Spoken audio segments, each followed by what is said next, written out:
I call Melissa Lee. Thank you, Mr. Speaker. Until the previous speaker, who just sat down, took his seat and he started talking about the previous chairperson of the Law and Order Select Committee, who I must say did an excellent job, I had this imagery of innocent Bambi running around Rimutaka.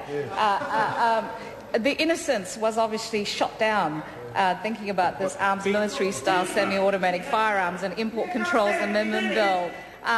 Sir, it is in fact a great pleasure to rise to speak to this bill in support, and I am very pleased to have actually heard Mr. Rick Barker's contribution, because he obviously has amazing knowledge about the firearms and the hunting. But he did actually say a long time ago, when those slug guns were such speed, I did actually consider how old he might be, and I look forward to actually listening to him and the contribution that other members will actually have.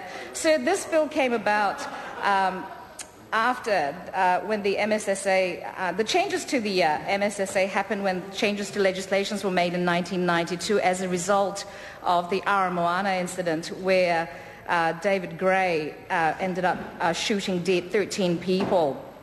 And since then, you know, we have actually had this situation where New Zealand has always had licenses for people instead of the guns. But this legislation will actually give us an opportunity to look at why we need to place restrictions on the importation of air guns that look like military-style semi-automatic weapons, and amend the definition of military-style semi-automatic firearms as defined in the Arms Act. Sir, I'll look forward to the Select Committee process and the great debate we will have. Thank you. Members, this debate has concluded. The question is that the motion be agreed to. Those of that opinion will say aye. Contrary, no. The ayes have it. Military-style semi-automatic firearms and import controls amendment bill, first reading. The Honourable Hikia Parata.